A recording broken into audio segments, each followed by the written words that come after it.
الحمد لله الذي أكمل لنا الدين وأتم علينا النعمة وجعلنا ولله الحمد خير أمة وبعث فينا رسولا منا يتلو علينا آياته ويزكينا ويعلمنا الكتاب والحكمة نشهد أن لا إله إلا الله وحده لا شريك له شهادة تكون لمن اعتصم بها خير عصمة ونشهد أن محمدا عبد الله ورسوله أرسله للعالمين رحمة اللهم صل وسلم وبارك على نبينا محمد وعلى آله وأصحابه ومن سار على نهجه إلى يوم القيامة يا أيها الذين آمنوا اتقوا الله حق تقاته ولا تموتن إلا وأنتم مسلمون يا أيها الذين آمنوا اتقوا الله وقولوا قولا سديدا يصلح لكم أعمالكم ويغفر لكم ذنوبكم ومن يطع الله ورسوله فقد فاز فوزا عظيما. Kaum muslimin jamaah Jumat yang dimuliakan Allah, alhamdulillah di hari Jumat ini kita kembali bersyukur kepada Allah, kembali kita memuji Allah. Kita syukuri semua nikmat yang Allah berikan kepada kita, mulai dari nikmat yang kita anggap kecil sampai nikmat yang kita anggap itu mahal, besar, bernilai dan berharga. Sudah sewajarnya kita selalu bersyukur kepada Allah, karena Allah tidak pernah pilih kasih dalam menurunkan nikmat kepada kita. Seseorang yang taat, Allah tetap berikan nikmat kepadanya.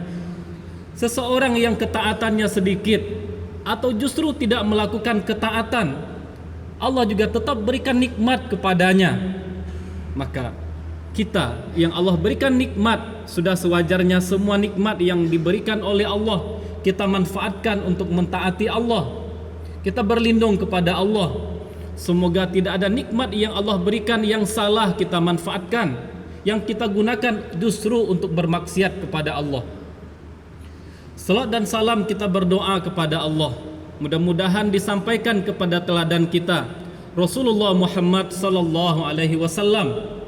Kita juga berdoa kepada Allah, semoga Allah bimbing hati kita, Allah kuatkan tekad kita untuk bisa meneladani Nabi sallallahu alaihi wasallam. Tentu kita ingin bisa beribadah sungguh-sungguh seperti Nabi sallallahu alaihi wasallam. Sebagai seorang ayah, tentu kita ingin seperti Nabi dalam hal mendidik dan mencintai anaknya. Sebagai seorang suami, kita juga tentu ingin seperti Nabi sallallahu alaihi wasallam dalam membimbing, dalam membina dan dalam mencintai dan menyayangi istrinya. Dan tentu sebagai seorang pemimpin, seseorang yang didahulukan, kita juga ingin seperti Nabi sallallahu alaihi wasallam bisa memimpin dengan adil, bisa memimpin dengan bijaksana, bisa menyayangi orang yang kita pimpin. Kita berdoa kepada Allah dengan meneladani Nabi sallallahu alaihi wasallam. Mudah-mudahan kelak di akhirat kita mendapatkan syafaat dari beliau. Kita juga berdoa kepada Allah dengan mengikuti sunnah-sunnah Nabi, dengan mengikuti ajaran-ajaran Nabi. Semoga kelak Allah tempatkan kita di surga dan Allah pertemukan kita dengan Nabi sallallahu alaihi wasallam, juga dengan para sahabat, para syuhada dan orang-orang soleh. Kaum muslimin jamaah Jumat yang dimuliakan Allah, tidak lupa khatib berpesan dan berwasiat untuk diri khatib dan kita bersama. Ittaqullaha haqqa tuqatih wa la tamutunna illa wa antum muslimun. Mari kita sama-sama berusaha, saling mengingatkan, saling menasihati untuk selalu taat kepada Allah dimanapun kita berada, untuk selalu bersyukur kepada Allah apapun kondisi kita, untuk selalu ingat kepada Allah dimanapun dan kapanpun, karena inilah hakikat ketakwaan. Selalu taat, tidak bermaksiat, selalu syukur dan tidak kufur, selalu ingat dan tidak lupa kepada Allah.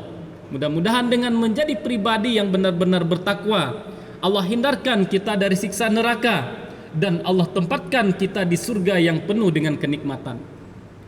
Kaum muslimin jamaah Jumat yang dimuliakan Allah, hari ini adalah hari Jumat terakhir kita atau hari terakhir kita di tahun 2021, dan besok hari Sabtu adalah hari pertama kita tanggal 1 di tahun 2022. Maka pada hari ini kita sedang berada di suasana melepas kepergian tahun 2021 dan bersiap-siap untuk menyambut kedatangan tahun 2022. Tentu begitu banyak pelajaran dalam pergantian siang dan malam, dalam pergantian hari menjadi pekan, pekan menjadi bulan, bulan menjadi tahun. Itu ada pelajaran berharga bagi kita. Setidak-tidaknya di akhir tahun ini kita sama-sama punya tekad, sama-sama berusaha untuk mengevaluasi diri kita, untuk memuhasabah diri kita. Dalam keseharian tentu kita melihat para pedagang di akhir tahun atau di penghujung hari, mereka akan senantiasa mengevaluasi capaian dan hasil dagang mereka. Berapa keuntungan mereka pada hari itu, atau berapa keuntungan yang mereka dapatkan dalam setahun, dan apa kerugian mereka. Dan para pedagang selalu menganalisa apa yang menyebabkan mereka rugi, dalam hal apa saja mereka rugi, kemudian apa yang menyebabkan mereka beruntung, dalam hal apa saja mereka beruntung. Ini yang dilakukan oleh pedagang, dan ini adalah terkait dengan urusan dunia. Maka sudah semestinya kita, untuk urusan akhirat kita, untuk urusan kehidupan yang kekal lagi abadi, juga benar-benar bisa melakukan evaluasi terhadap diri kita. Jika kita tidak bisa misalnya melakukan evaluasi setiap hari, setidak-tidaknya kita muhasabah diri kita sekali dalam sepekan. Tidak bisa sekali dalam sepekan, sekali sebulan kita evaluasi capaian amal akhirat kita. Tidak juga bisa sekali sebulan, paling minimal sekali setahun. Di akhir tahun kita mengevaluasi capaian amal kita. Dan sekarang kita berada di akhir tahun, di penghujung tahun 2021. Kita manfaatkan momen ini untuk benar-benar mengevaluasi amal kita, capaian ibadah kita. Tidak ada salahnya sekarang kita bertanya, jika selama ini kita lalai dalam sholat, apa yang menyebabkan kita tidak sholat tepat waktu? Kita cari, kita evaluasi agar di tahun depan kita sholatnya tepat waktu. Kita coba juga evaluasi sekarang. Apa yang membuat kita misalnya ogah-ogahan, malas untuk sholat berjamaah ke masjid? Ketika kita temukan jawabannya, kita bertekad nanti di tahun 2022, saya akan selalu sholat berjamaah di masjid. Subuh dan isya secara khusus, saya akan sholat berjamaah di masjid. Juga dalam pergaulan, tidak ada salahnya kita evaluasi. Selama ini, kenapa ketika berbicara kepada teman-teman, berbicara kepada karib kerabat, berbicara kepada sahabat, banyak orang yang tersinggung oleh kata-kata saya. Kata-kata saya begitu tajam menyakiti orang lain. Kita evaluasi agar di tahun berikutnya kata-kata kita disenangi oleh orang lain. Kata-kata kita menyejukkan, membuat orang senang ketika berinteraksi dengan kita. Maka tentu sangat heran ketika ada orang yang begitu ketat mengevaluasi tentang urusan dunia, sementara urusan akhirat mereka tidak evaluasi. Dalam surat An-Nisa Allah berfirman, "Kul mata'ud dunya qalil wal akhiratu khairul limanittaqa wa la tuzlamuna fatila." Katakan wahai Muhammad kepada umat engkau, kata Allah, mata'ud dunya qalil. Kenikmatan dunia itu nilainya hanya kecil. Kenikmatan dunia itu seberapapun besarnya, itu hanya kenikmatan yang kecil dan sesaat. Wal akhiratu khairul limanittaqa. Sementara kehidupan akhirat, kenikmatan akhirat itu jauh lebih bagus, jauh lebih baik, lebih bernilai bagi orang-orang bertakwa. Kaum muslimin jamaah Jumat yang dimuliakan oleh Allah, ketika berada di akhir tahun, satu pembicaraan yang tidak boleh kita lupakan adalah berbicara tentang pentingnya waktu. Di antara ulama kita ada yang mengatakan al-waktu huwal haya. Waktu itu adalah kehidupan. Karena kehidupan kita adalah waktu yang kita habiskan. Mulai dari kita lahir sampai kita meninggal dunia, mulai dari kita buayan sampai kita masuk liang lahat. Itulah kehidupan kita. Maka sudah sewajarnya, sudah semestinya setiap insan benar-benar menghargai waktu, benar-benar perhatian kepada waktu mereka. Imam Hasan Al-Basri, beliau pernah berpesan atau berkata kepada kita, ketika matahari baru terbit dari timur, ketika itu hari yang baru muncul, dia akan berkata, ya bana Adam, ana yaumun jadid wa ala amalika syahid. Hari itu berkata ketika matahari terbit, wahai anak manusia, saya adalah hari yang baru, wa ala amalika syahid, dan akan menjadi saksi atas perbuatan engkau. Faghtanimni, maka manfaatkan saya untuk berbuat baik, untuk melakukan ketaatan, untuk beramal soleh. Fa inni lan a'ud ila yaumil qiyamah. Sesungguhnya kata hari itu, saya tidak akan pernah kembali lagi sampai datangnya hari kiamat. Maka ketika kita melihat ayat-ayat Al-Quran, kita menemukan Allah begitu banyak bersumpah atas waktu. Ayat yang paling populer, wal asr, demi masa, wad duha, wal laili, demi waktu duha, demi waktu malam, wal fajar, demi waktu fajar. Begitu banyak Allah dalam Al-Quran bersumpah atas nama waktu. Kenapa demikian? Karena waktu itu begitu berharga, waktu itu begitu bernilai. Seseorang yang tidak mengerti tentang berharganya waktu, tentu nanti dia akan menyesal ketika dia sadar waktu itu berharga. Banyak orang yang dalam kehidupan dunia, mereka tidak sadar, mereka tidak mengetahui begitu mahalnya nilai waktu. Maka dalam Al-Quran disebutkan, nanti ada dua keadaan yang ketika itu manusia benar-benar menyesal karena tidak memanfaatkan waktu hidupnya dengan baik. Yang pertama adalah ketika ajal datang. Ini Allah sebutkan dalam Al-Quran surat Al-Mu'minun. Hatta idza jaa ahadahumul mautu qala rabbi rji'un la'alli a'malu salihan fima tarakt. Sehingga ketika ajal, ketika kematian datang seseorang, dia berkata, qala rabbi rji'un, ya Allah, ya Tuhanku, tolong kembalikan saya untuk hidup sejenak ke dunia. La'alli a'malu salihan fima tarak. Mudah-mudahan jika saya kembali ke dunia, saya bisa melakukan, saya bisa berbuat ketaatan dan amal soleh. Imam Ibnu Katsir dalam tafsirnya mengutip dari Qatadah, seseorang yang menjelang meninggal dunia, dia berandai-andai ingin kembali ke dunia, tapi bukan untuk menemui keluarganya, bukan untuk menemui sanak familinya, bukan untuk menemui orang-orang yang dicintainya, tapi dia berandai-andai, dia berharap-harap kalau seandainya kembali ke dunia bisa melaksanakan amal soleh, bisa beribadah.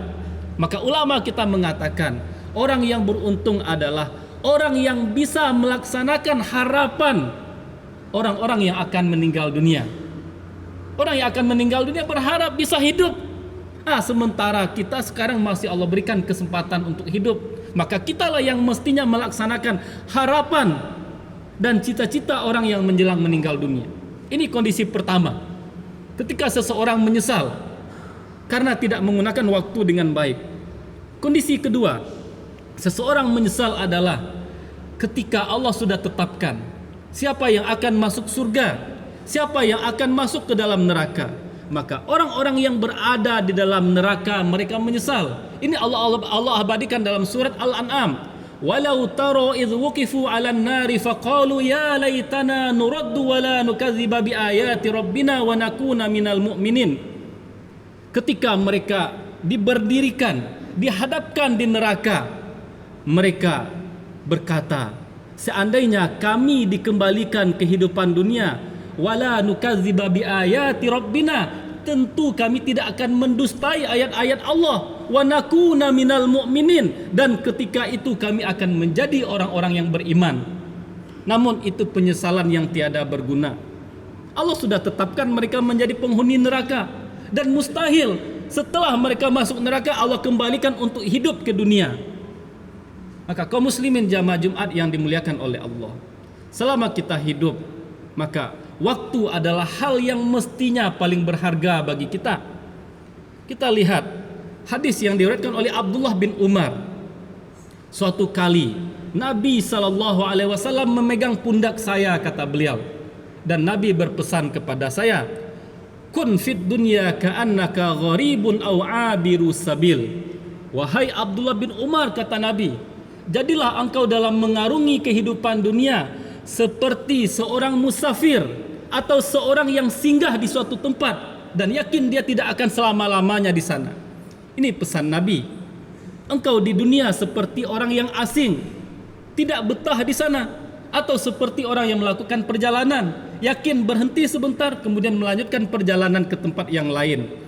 Maka Abdullah bin Umar pun pernah berpesan kepada kita, idza amsayta fala tantazir as-sabah wa idza asbahta fala tantaziril masa.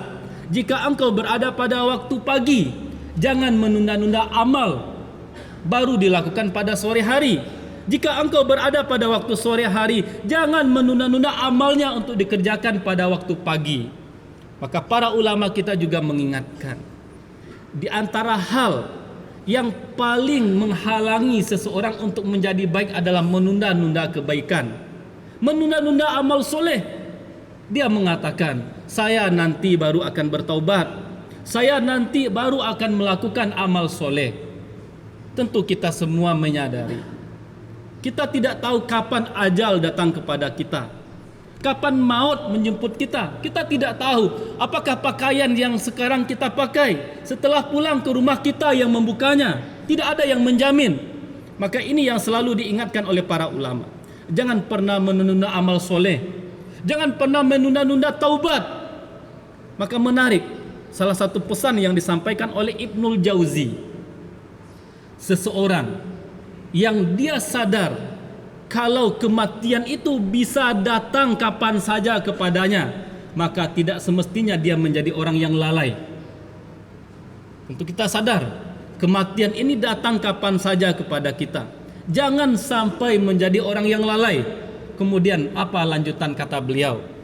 Jangan pula seseorang sampai terperdaya, sampai tertipu dengan badannya yang masih sehat dan usianya yang masih muda. Karena kematian tidak pilih-pilih. Mentang-mentang muda tidak meninggal dunia, tidak, kata beliau. Mentang-mentang sehat tidak meninggal dunia, tidak. Maka kata Ibnul Jauzi, begitu banyak kita melihat yang meninggal itu justru yang muda, dan sedikit yang meninggal di waktu tua. Ini menunjukkan kalau kematian itu datang kapan saja. Kaum muslimin jamaah Jumat yang dimuliakan oleh Allah, maka di akhir tahun ini sudah semestinya kita sama-sama mengevaluasi diri kita. Sudah berapa banyak amal soleh yang kita lakukan? Sudah sejauh mana hari-hari kita diisi dengan ketaatan? Apakah setiap detik, setiap menit yang kita lalui itu benar-benar untuk amal soleh, benar-benar untuk amal yang akan memberatkan timbangan kebaikan kita? Jangan sampai kita seperti apa yang diungkapkan oleh para ulama. Siapa yang hari ini sama dengan hari kemarin, dia itu orang yang merugi. Siapa yang hari ini jauh lebih buruk dari hari kemarin, maka dia adalah orang terlaknat. Yang beruntung adalah mereka yang hari ini lebih baik daripada hari kemarin. Banyak dalam kehidupan kita menemukan orang-orang yang dahulu mereka melakukan ketaatan. Sebelumnya mereka melaksanakan solat wajib ditambah dengan solat sunat. Kemudian mereka tidak lagi solat sunat, mereka hanya melaksanakan solat wajib. Ini orang yang terlaknat, merugi, berkurang amalnya. Orang yang sebelumnya hal-hal yang makruh mereka tinggalkan, kemudian mereka berubah, berkurang nilai mereka. Yang ditinggalkan mereka hanya yang haram-haram saja, sementara yang makruh juga mereka lakukan. Kaum muslimin jamaah Jumat yang dimuliakan oleh Allah, di samping kita melakukan evaluasi pada hari ini, sudah semestinya untuk menghadapi tahun 2022 kita sama-sama bertekad melakukan amal soleh. Sama-sama kita berprasangka baik kepada Allah. Sama-sama kita berdoa kepada Allah. Mudah-mudahan ketika kita berniat, ketika kita bertekad melakukan amal soleh, semua kemudahan Allah bentangkan untuk kita melakukan amal soleh. Kita bertekad ingin nanti di 2022 solat kita tepat waktu. Mudah-mudahan Allah mudahkan. Di tahun 2022 kita bertekad kepada Allah, saya ingin solat jamaah 5 waktu di masjid. Mudah-mudahan Allah mudahkan. Bertekad kita hari ini, ya Allah, di tahun 2022 saya ingin setiap hari membaca Al-Quran. Sekali 2 bulan minimal saya khatam Quran. Di tahun 2022 saya tidak ingin berkhianat. Saya ingin berbuat baik kepada sesama. Jika benar niat kita seperti itu, di tahun 2022 insya Allah semuanya Allah mudahkan. Aku qouli hadza astaghfirullah li wa lakum wa lisairil muslimin wal muslimat fa'tabiru ya ulil absar la'allakum turhamun.